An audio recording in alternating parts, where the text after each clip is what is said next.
বেদ পাঠশালা।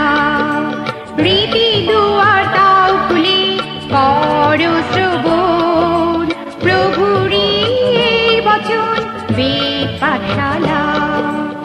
নমস্কার, শুরু করছি এক বাইবেল অধ্যয়নমূলক অনুষ্ঠান বেদ পাঠশালা।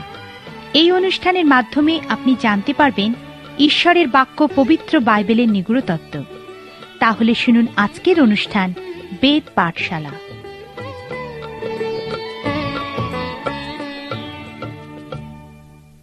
প্রিয় শ্রোতা বন্ধু, বেদ পাঠশালা অনুষ্ঠানে আপনাকে স্বাগত জানাই। এই অনুষ্ঠানে এখন আমরা হগয় ভগবতীর পুস্তক অধ্যয়ন করছি। গত দিনের অনুষ্ঠানে আমরা দেখেছি যে হগয় ভগবতীর 4টি প্রচার সংক্ষিপ্ত আকারে এই ছোট পুস্তকটিতে লিপিবদ্ধ আছে। হগয় ভগবতী তার প্রথম প্রচারে আজকের দিনে বিশেষভাবে আলোচিত সেই অগ্রগণ্যতার বা অগ্রাধিকার দেওয়ার বিষয়ে প্রচার করেছিলেন। একজন বিখ্যাত ব্যক্তি একবার কোনো একটি লোককে এই অগ্রগণ্যতার বিষয়ে বলেছিলেন, আপনার বাইবেল পড়ার সময় নেই, কিন্তু সারাদিনে 3 বার খাওয়ার সময় আছে। হগয় ভগবতীও বলেছেন, আমরা যা ইচ্ছা করি সেই বিষয়টা সম্পূর্ণ করার সময় আমাদের আছে, আমাদের বাইবেল পড়ার সময় নেই।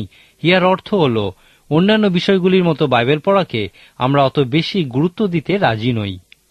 হগয় ভগবতীর সময় ঈশ্বরের কাজ রূপে রাজা সলোমন কর্তৃক প্রতিষ্ঠিত সেই মন্দিরে পুনর্নির্মাণ করার নির্দেশ দেওয়া হয়েছিল। জিহুদার লোকেরা সেই মন্দিরের পুনর্নির্মাণের সময় অত্যাচারিত হয়েছিল এবং প্রায় 15 বছর সেই মন্দিরের পুনর্নির্মাণ কাজ বন্ধ রেখে নিজেদের বাড়িঘর নির্মাণে তারা ব্যস্ত হয়ে পড়েছিল। সেই কারণেই হগয় ভগবতী তাদের অগ্রগণ্যতার বিষয় পরীক্ষা করে দেখতে বলেছিলেন। তিনি প্রচার করেছিলেন, এখন তোমরা তোমাদের সময় এবং ঈশ্বরের সময় সম্পর্কে চিন্তা করো, তোমাদের বাড়ি এবং ঈশ্বরের বাড়ি সম্পর্কে চিন্তা করো। তোমাদের নিজেদের বাড়ি নির্মাণের সময় আছে, কিন্তু ঈশ্বরের জন্য সময় নেই। প্রকৃত ঈশ্বরের কাজের জন্য তোমাদের সময় নেই। সুতরাং তোমাদের পথ ও ঈশ্বরের পথের বিষয় চিন্তা করো। হগয় ভগবতী তার প্রথম প্রচারে বলেছিলেন, তোমাদের কাজের ভিত্তিতে, তোমাদের কথার ভিত্তিতে তোমাদের পথ সকল চিন্তা করো। তোমরা নিজেদেরকে প্রথমে এবং ঈশ্বরকে শেষে রেখেছ। তোমরা নিজেদের বাড়ির কাজকেই আগে রেখেছ, কিন্তু ঈশ্বরের বাড়ির জন্য তোমাদের সময় নেই। আমরা দেখি লেখা আছে, বাহিনীগণের সদাপ্রভু এই কথা কহেন, তোমরা আপন পথ আলোচনা করো। তোমরা অনেক বীজ বপন করিয়াও অল্প সঞ্চয় করিতেছ, আহার করিয়াও তৃপ্ত হইতেছ না, এবং বেতনজীবী লোক ছেঁড়া তলিতে বেতন রাখে। সংক্ষেপে বলা যায়, হগয় ভগবতী বলেছেন, তোমার পথ এবং ঈশ্বরের পথের বিষয়ে চিন্তা করো। ঈশ্বর হগয় ভগবতীর মধ্যে দিয়ে বলেছেন, তোমরা বাহুল্যের অপেক্ষা করিয়াছিলে, আর দেখো অল্প পাইলে, এবং যাহা গৃহে আনিয়াছিলে তাহার উপরে আমি ফুঁ দিলাম। বাহিনীগণের সদাপ্রভু কহেন, ইহার কারণ কি? কারণ এই যে আমার গৃহ উৎসন্ন রহিয়াছে, তথাপি তোমরা প্রত্যেকজন আপন আপন গৃহে দৌড়িয়া যাইতেছ। এই জন্য আমি দেশের ও পর্বতগণের উপরে, শস্য, দ্রাক্ষরস, তৈল প্রভৃতি ভূমির উৎপন্ন বস্তুর উপরে, এবং মনুষ্য, পশু ও তোমাদের হস্তের সমস্ত শ্রমের উপরে অনাবৃষ্টিকে আহ্বান করিলাম। এখন ইহার অর্থ এই নয় যে তারা খুবই দরিদ্র ছিল। হগয় ভগবতী বলেছেন যে তাদের প্রচুর খাবার ছিল, পান করার ছিল, কিন্তু তারা কখনো নিজেদেরকে তৃপ্ত মনে করেনি। তারা কোনোভাবেই সন্তুষ্ট হতে পারছিল না। হগয় ভগবতী খুব পরিষ্কার করে তাদেরকে বলতে চেয়েছিলেন, তোমাদের পথ সকল চিন্তা করো এবং অনুতাপ করো। অর্থাৎ তিনি বলতে চেয়েছিলেন, তোমাদের পথ সকলের বিষয় আরেকবার চিন্তা করো। তোমরা নিজেদের বদলে ঈশ্বরকে প্রথম স্থান দাও, তাহলে তিনিও তোমাদের আশীর্বাদ করবেন। হগয় ভগবতী নিশ্চয়ই একজন বড় প্রচারক ছিলেন। আমরা দেখি যে হগয় ভগবতী যখন প্রথমবার প্রচার করেছিলেন, তখন সদাপ্রভু জিহুদার অধ্যক্ষের আত্মাকে ও মহাযাজকের আত্মাকে এবং লোকেদের সমস্ত অবশিষ্টাংশের আত্মাকে উত্তেজিত করিলেন। তাহারা আসিয়া আপনাদের ঈশ্বর বাহিনীগণের সদাপ্রভুর গৃহে কার্য করিতে লাগিল। এরপর সেই লোকেরা আবার ঈশ্বরের ইচ্ছানুযায়ী কাজ করা শুরু করেছিল। এরপর হগয় ভগবতী তার প্রথম প্রচারের দ্বিতীয় অংশটি প্রচার করেছিলেন। সেই লোকেরা যখন আবার ঈশ্বরের মন্দির পুনর্নির্মাণ কাজ শুরু করেছিল, তখন ঈশ্বর হগয় ভগবতীর মধ্যে দিয়ে বলেছিলেন, এখন আমি তোমাদের সঙ্গে সঙ্গে আছি এবং আমি তোমাদেরকে আশীর্বাদ করব, কারণ তোমরা আমাকে প্রথম স্থানে রেখেছ। যীশু খ্রিস্ট তার পর্বতে দত্ত উপদেশেও এই একই কথা বলেছিলেন যে সর্বপ্রথমে তোমরা ঈশ্বরের রাজ্যের অন্বেষণ করো, তারপর তোমাদেরকে সবকিছুই দেওয়া যাবে। পুরাতন নিয়মে আমরা বারবার এই বিষয়টা দেখতে পাই যে যখন ঈশ্বরের লোকেরা সঠিক পথ থেকে সরে এসেছে, তখনই ঈশ্বর তাদের উন্নতির পথ রুদ্ধ করেছেন। এই বিষয়ে দুর্ভিক্ষ হল ঈশ্বরের প্রধান অস্ত্র, যার মাধ্যমে তিনি তার লোকেদের সঠিক পথে নিয়ে আসেন। কোনো একজন প্রচারক একটা গির্জা নির্মাণ করছিলেন, কিন্তু গির্জাঘরটি অর্ধেক তৈরি হওয়ার পর অর্থের অভাবে নির্মাণ কাজ বন্ধ রাখা হয়েছিল। আর সেই গির্জাঘরটি নির্মাণের দায়িত্বে যিনি ছিলেন, তিনি সেই প্রচারককে বলেছিলেন, যদি কিছুদিনের মধ্যে এই কাজ সম্পূর্ণ না করা যায়, তাহলে সমস্ত কাজটাই নষ্ট হয়ে যাবে। তখন ওই প্রচারক, যে মণ্ডলীর জন্য এই গির্জাঘরটি প্রস্তুত করছিলেন, তাদের কাছে এই হগয় বাবদের পুস্তক থেকেই প্রচার করে বলেছিলেন যে ঈশ্বরের গৃহ যখন অর্ধসমাপ্ত, তখন তোমাদের কি সুদৃশ্য গৃহে থাকা উচিত? ওই দিনেই সেই গির্জাঘরটি সম্পূর্ণ করার জন্য যত টাকার প্রয়োজন ছিল, লোকেরা ঠিক তত টাকাই তুলে দিয়েছিল। এখানে আবার সেই অগ্রগণ্যতার বিষয়ে আমরা শিক্ষা পাই। কোন বিষয়টাকে সর্বপ্রথমে রাখা উচিত, কোন বিষয়টাকে সবথেকে বেশি গুরুত্ব দেওয়া উচিত, এই বিষয়ে আমাদের চিন্তা করা উচিত। হগয় ভাববাদী ঠিক এই বিষয়টাই প্রচার করেছিলেন। তার প্রথম প্রচারটি ছিল এই অগ্রগণ্যতা এবং বিশ্বাস বিষয়ক প্রচার। তিনি বলেছেন যে আপনার বিশ্বাসই আপনার অগ্রগণ্যতার উপর জোর দেয়। যীশু খ্রিস্ট সুসমাচারে তার শিষ্যদের অনেকটা অংশ জুড়েই তত্ত্বাবধান করার বিষয় বলেছেন। এখন ইহা কোনোভাবেই টাকা পয়সা সংক্রান্ত কোনো বিষয় নয়। সাধু পৌল বলেছেন, ইহা হল ঈশ্বরের রহস্যের তত্ত্বাবধান করা, অর্থাৎ ঈশ্বরের সেই রহস্যাবলী লোকেদের কাছে উন্মোচনের তত্ত্বাবধানের ভার আমাদের উপর দেওয়া হয়েছে। ঈশ্বর আপনাকে যে সময়, শরীর, শক্তি দিয়েছেন, তা তত্ত্বাবধান করার দায়িত্ব আপনারই। ঈশ্বর দত্ত সমস্ত আত্মিক ও জাগতিক উপহারের তত্ত্বাবধান আপনাকেই করতে হবে। লোকলিখিত সুসমাচারের 16 অধ্যায়ে যীশু খ্রিস্ট এই তত্ত্বাবধানের বিষয়ে যা বলতে চেয়েছেন তা হল, সময়, শক্তি, উপহার, টাকা পয়সা, শরীর, এই সমস্ত কিছুই আমাদের নয়, কিন্তু ঈশ্বরের।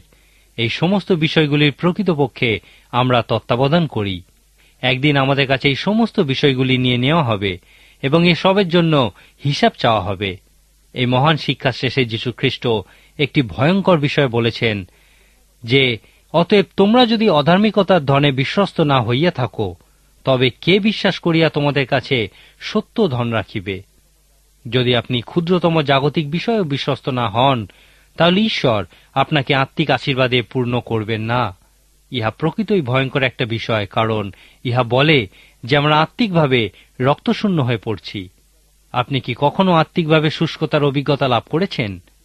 একজন বিখ্যাত ব্যক্তি বলেছিলেন, কোনো কোনো সময় সকালবেলা ঘুম থেকে উঠে খুবই প্রসন্নতার সঙ্গে আমাদের দিন শুরু হয়, আবার মাঝে মাঝে দিন শুরু হয় ঠিকই, কিন্তু প্রসন্নতা থাকে না। আর এই মতো সময়ই আপনাকে বিশ্বাসের সঙ্গে দিন শুরু করতে হবে। এই সময়টাই হলো সেই আত্মিক শুষ্কতার সময়। যখন আপনি এই রকম আত্মিক শুষ্কতা অনুভব করেন, তখন আপনার পথ সকলের বিষয়ে চিন্তা করুন। যীশু খ্রিস্ট খুবই পরিষ্কার করে এই আত্মিক শুষ্কতার কারণস্বরূপ বলেছেন, তোমরা জীবনের সমস্ত বিষয়ের অগ্রগণ্যতার ক্ষেত্রে ভুল করেছ। তোমাদের জীবনে ঈশ্বর নন, কিন্তু তোমরাই প্রথম স্থানে আছো। ঈশ্বরের কাজ বা সময় নয়, কিন্তু তোমাদের কাজ বা সময়ই প্রথম স্থানে আছে। আর এই সময় ঈশ্বর আপনাকে সেই আত্মিক রক্তশূন্যতার মধ্যে থাকতে দেন এবং আপনার জীবনে দুর্ভিক্ষ নামিয়ে আনেন। কোন মণ্ডলীর পালক, সেই মণ্ডলীর সদস্যরা ঈশ্বরের উদ্দেশ্যে কে কত টাকা দিচ্ছে তা জানার বিষয়ে কখনোই আগ্রহ প্রকাশ করতেন না। তিনি বলতেন, এইভাবে আমি পক্ষপাতিত্ব করা থেকে নিজেকে দূরে রাখতে পারি।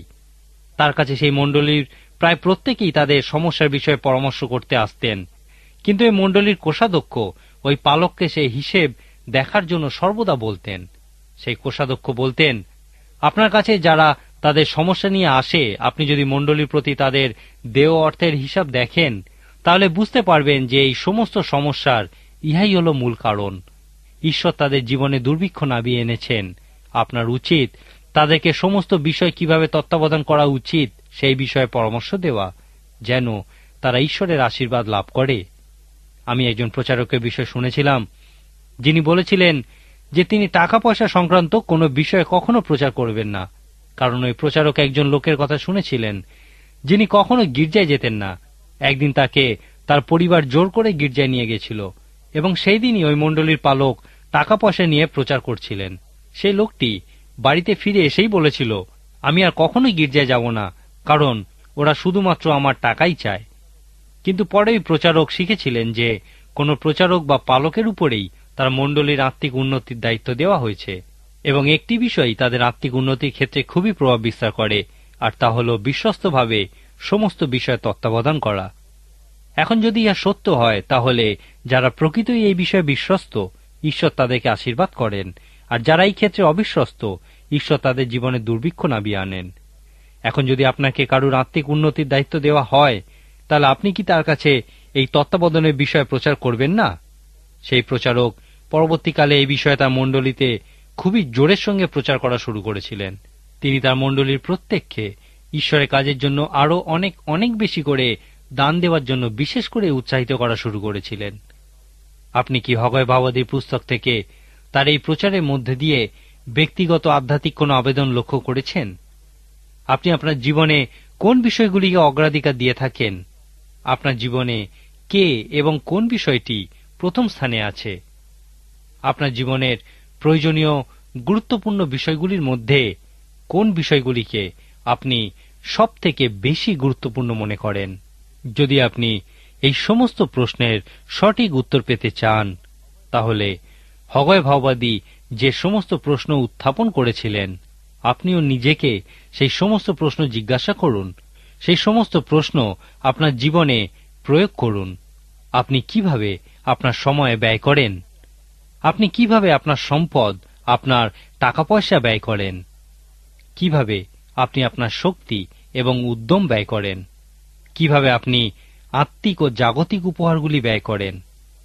অগ্রগণ্যতা বোঝার ক্ষেত্রে এই প্রশ্নের উত্তরগুলি আপনাকে সাহায্য করবে। সুতরাং এই প্রশ্নগুলির উত্তর চিন্তা করুন। জীবনে বিভিন্ন বিষয়কে অগ্রাধিকার দেওয়ার ক্ষেত্রে উপলব্ধি করুন। যদি ঈশ্বরকে প্রথম স্থানে রাখেন, তাহলে তিনি আপনার প্রয়োজনীয় বিষয় সকল যোগানোর মধ্যে দিয়ে আপনাকে অবশ্যই আশীর্বাদ করবেন। কিন্তু যদি আপনি ঈশ্বরকে শেষে রেখে নিজেকে প্রথমে রাখেন, তাহলে তিনি আপনার হস্তকৃত সমস্ত কাজের উপরে দুর্ভিক্ষ নিয়ে আসবেন। আপনার কোনো কাজই সঠিকভাবে সম্পন্ন হবে না। ইহা হল হগয় ভাওবাদীর প্রথম প্রচারের মূল উপদেশ। আজকের মতো তাহলে এখানেই শেষ করি। ঈশ্বর আপনাকে আশীর্বাদ করুন। প্রিয় শ্রোতা বন্ধু, যদি বাইবেল সম্পর্কে বিস্তারিতভাবে জানতে চান, তাহলে আমাদের ঠিকানায় যোগাযোগ করুন। আমাদের ঠিকানা হল বেদ পাঠশালা, বিশ্ববাণী, পোস্ট বক্স নম্বর 16925, কলিকাতা 700034। আবার বলছি, বেদ পাঠশালা, বিশ্ববাণী, পোস্ট বক্স নম্বর 16925, কলিকাতা 700034। নমস্কার।